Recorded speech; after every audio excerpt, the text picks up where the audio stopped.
Hello friends, good evening to all of you. कैसे हो आप सभी लोग। तो पिछला जो लेक्चर हमने डिलीवर्स किया था कॉलम्स में, तो उसमें कुछ बच्चों को प्रॉब्लम्स आ रही थी, शायद वॉइस की प्रॉब्लम्स आ रही थी और दिखने में भी कुछ जो है दिक्कतें आ रही थी, जैसे बच्चे मैसेज कर रहे थे। तो मैं वो लेक्चर वापस आपको डिलीवर कर रहा हूँ। ये कहता है कि types of column according to slenderness ratio. जो सिलेंडरनेस रेशो है उसके अनुसार कॉलम्स को दो प्रकार से क्लासिफाइड किया जाता है। वो दो प्रकार कौन कौन से हो गए? शॉर्ट कॉलम और सेकंड इज क्या है? Long column. सिलेंडरनेस रेशो देखना हो तो क्या होता है? Slenderness ratio L effective upon D का जो रेशो है, यहाँ एल इफेक्टिव क्या होता है? Effective length. डी क्या है यहाँ पर? Lateral dimension. तो या तो effective length upon lateral dimension बोलो या सीधा एल ई अपॉन डी बोल लो। तो ये कह रहा है कि यदि सिलेंडरनेस रेशो के अनुसार कॉलम्स को दो तरह से क्लासिफाइड किया जाता है, शॉर्ट कॉलम और लॉन्ग कॉलम। अभी कहता है शॉर्ट कॉलम कब होगा? If the slenderness ratio of a column is less than 12। यहाँ देखें, लेस देन 12, ये कह रहा है कि 12 से कम है, less than 12, this type column is known as short column. तो ये कह रहा है कि ऐसा जो कॉलम होगा वो शॉर्ट कॉलम के नाम से जाना जाएगा। आगे ये कहता है कि लॉन्ग कॉलम। लॉन्ग कॉलम क्या होगा?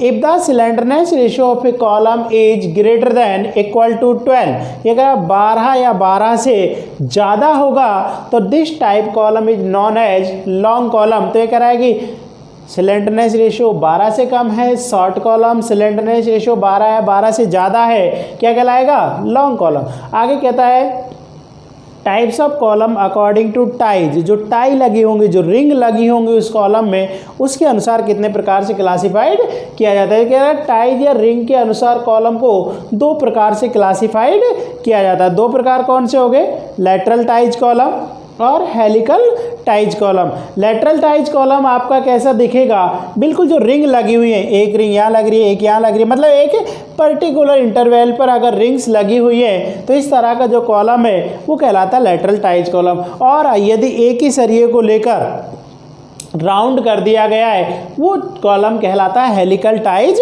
कॉलम। तो अपन ने देख लिया कि कॉलम कितने प्रकार के होते हैं। आपके सिलेंडरनेस रेशियो के अनुसार दो तरह के हो गए, आपका टाइज के अनुसार आपके दो। तो अब ये कहता है कि लोड कैरिंग कैपेसिटी इनकी कितनी होने वाली है, load carrying capacity of column.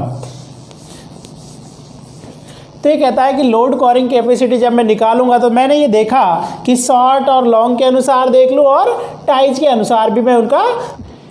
अब ये आगे कहता है कि load carrying capacity of column. ये कह रहा है कि कॉलम्स की लोड कैरिंग कैपेसिटी आपकी कितनी होगी। तो आपने देखा जो अभी पढ़ लिया था कि लेटरल टाइज कॉलम और हेलिकल टाइज कॉलम। तो बेसिकली लेटरल टाइज कॉलम को भी वही दो तरह से क्लासिफाइड किया गया है, शॉर्ट कॉलम और लॉन्ग कॉलम। और हेलिकल टाइज को भी दो तरह से क्लासिफाइड किया गया है, शॉर्ट कॉलम और आपका लॉन्ग कॉलम। तो अगर आप ये देखें कि लोड कैरिंग कैपेसिटी में ये जो टर्म्स में एक देख रहा हूँ, ये वाली जो टर्म्स है ये आपको जो मैं अंडरलाइन कर रहा हूँ PU बराबर कि भाई ये लोड चाहे इसमें देख लो, चाहे इसमें देख लो, चाहे इसमें देख लो, चाहे इसमें देख लो, ये आपको सेम नज़र आ रही है। 0.4 sigma c k AC plus 0.67 sigma y AC। अभी मैं बताऊंगा ये कहाँ से निकल कर आ रही है, लेकिन उससे पहले जो मैं चीज़ें देखता हूँ कि शॉर्ट कॉलम में ये है, लॉन्ग कॉलम में आप देख रहे हैं कि यही सेम टर्म्स होगी। और इसके साथ में आपने देखा ये टर्म तो सेम है लेकिन एक टर्म्स लग गई है, CR वैल्यू आपका लग गया है। भाई रिडक्शन फैक्टर आपका यहाँ जो CR है, ये कहता है CR ऑलवेज लेस देन 1। तो रिडक्शन फैक्टर जो है वो 1 से कम होगा। अब 1 से कम जो है कैसे ये निकालते हैं? तो यहाँ CR रिडक्शन फैक्टर, मतलब ये कंफर्म है कि load carrying capacity long column की कम होती है कंपेयर टू शॉर्ट कॉलम के। कैसे कैलकुलेट करेंगे?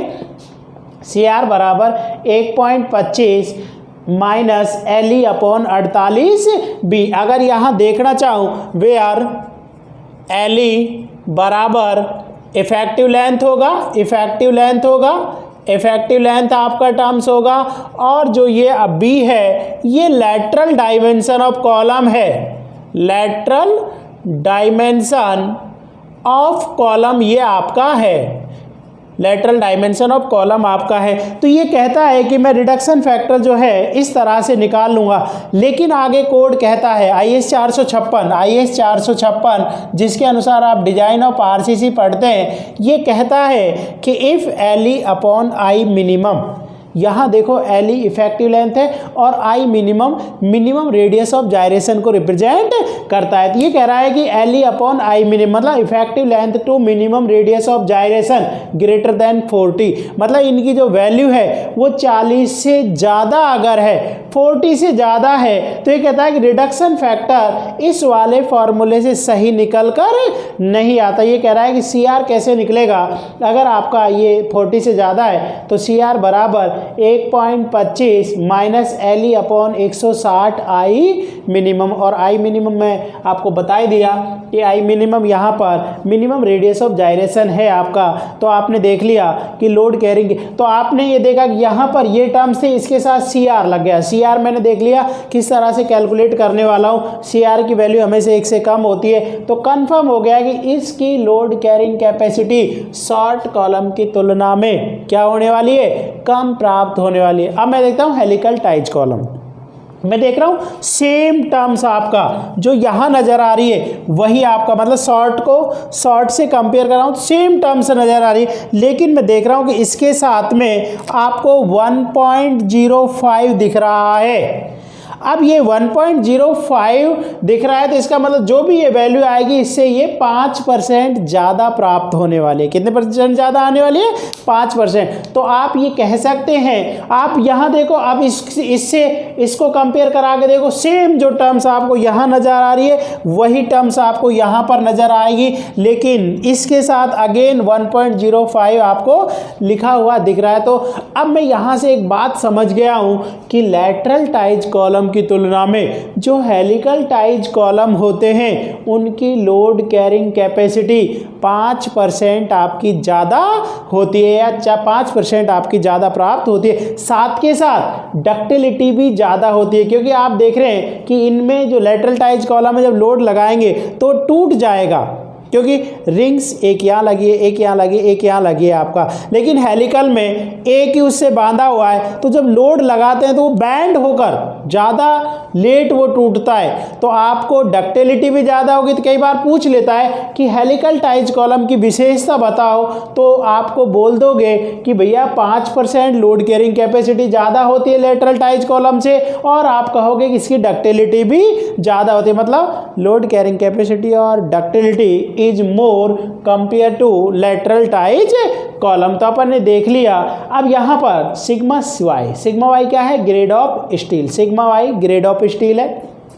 ASC area of steel in column है, जो कॉलम में सरिया आपने प्रोवाइड किया हुआ है। सिग्मा CK, जो सिग्मा CK है वो ग्रेड ऑफ कंक्रीट है, और AC जो टर्म्स है वो एरिया ऑफ कंक्रीट आपका है। जो आपका एरिया ऑफ कंक्रीट कैसे निकल जाएगा, जैसे कोई कॉलम है, इस कॉलम का टोटल एरिया, उसमें से सरिया घटा दो, जो आपके सरिये लगे वो घटा दो, कंक्रीट का एरिया आपका निकल कर आ जाएगा। तो अब अपन देखते हैं कि ये टर्म्स आपका sigma CK AC sigma y ASC आपकी कैसे आई थी, क्योंकि अपन देख लिया लोड कैरिंग कैपेसिटी किस तरह से अपन इसको कैलकुलेट कर रहे हैं।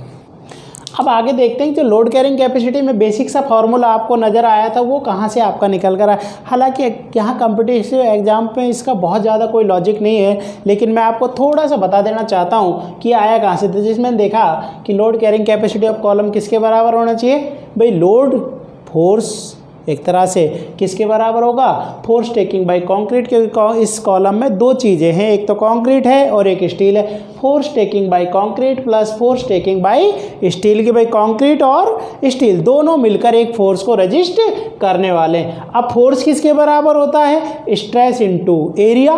तो ये कहता है कि भाई फोर्स डिजाइन, अब आपने अब ये तो आपको पता ही है ना कि स्ट्रेस बराबर जो है वो होता है आपका फोर्स अपॉन एरिया। तो अगर फोर्स बराबर देखना चाहूँगा तो फोर्स बराबर क्या होगा, स्ट्रेस इनटू एरिया। तो ये कहता है कि डिजाइन स्ट्रेस ऑफ कंक्रीट, मतलब फोर्स कितना ले गए है concrete, design stress of concrete into area of concrete. ऐसे स्टील के लिए क्या हो जाएगा, design stress of steel plus area of steel. तो मुझे डिजाइन स्ट्रेस ऑफ कंक्रीट पता है 0.446 सिग्मा CK होता है, एरिया ऑफ कंक्रीट मुझे पता ही है AC है, डिजाइन स्ट्रेस ऑफ स्टील अभी आपने टेंशन के लिए पढ़ा हुआ है, मुझे पता है 0.87 सिग्मा वाई होता है इनटू ASC। लेकिन ये कहता है कि स्टील की कंप्रेसिव स्ट्रेस 80 to 85% ली जाती है, मतलब टेंशन के बराबर नहीं लेते, अंडर कंप्रेस्ड हो जाते, क्योंकि जब मैं इस पर कंप्रेस करूंगा तो बकलिंग होने के चांसेज बढ़ जाते हैं, इसलिए जितना वो टेंशन में लेते उतना नहीं लेते थे। ये कहता है 80 to 85% ले लिया। तो अपन ने देखा कि 82, तो ये जैसे इसको 80 to 85% के आसपास देखेंगे 0.75 सिग्मा वाई रह जाएगा, तो 0.446 sigma c k AC plus 0.67 sigma y AC। लेकिन मैंने देखा अभी भी ये टर्म्स तो नहीं आई, अभी भी ये टर्म्स इसके बराबर तो नहीं है। तो फिर ये आगे कहता है कि due to eccentricity of column, क्योंकि आगे जब मैं पढ़ूंगा इसेंट्रिसिटी के बारे में पढ़ूंगा कि कॉलम्स को इसेंट्रिसिटी के लिए डिजाइन किया जाता है। कुछ लोड ऐसे नहीं कि लोड हमेशा अक्ष पे ले, अक्ष से थोड़ा बहुत आपका हटके भी लगे, इस तरह से भी कॉलम को अपन डिजाइन, तथा load carrying capacity of column assume 90% of the above equation, मतलब ये जो है इतने के बराबर, इतना भी लोड कैरिंग कैपेसिटी नहीं लेंगे, एक तरह से इसका भी 90% ही अपन मान के चलेंगे। मान लो इससे 100 आ रहा है तो कह रहा है 100 नहीं, इसका 90% लूँगा, मतलब मैं 90 पर ही फेल कर दूंगा। तो जब मैं इसका 90 निकालूंगा तो ये इसका 0.446 का 0.90 करूंगा तो ये 0.40 हो जाएगा, इस 0.75 का 0.90 करूंगा तो ये 0.67 हो जाएगा। तो मेरा फाइनल फॉर्मूला बढ़ गया था PU बराबर 0.4 sigma c k AC plus 0.67 sigma y AC। तो अपन ने देख लिया कि लोड कैरिंग कैपेसिटी के फॉर्मूले आपका कैसे बना और इसको कैसे कैलकुलेट अपन करने वाले, किस तरह से ये कैलकुलेट आपका होता है।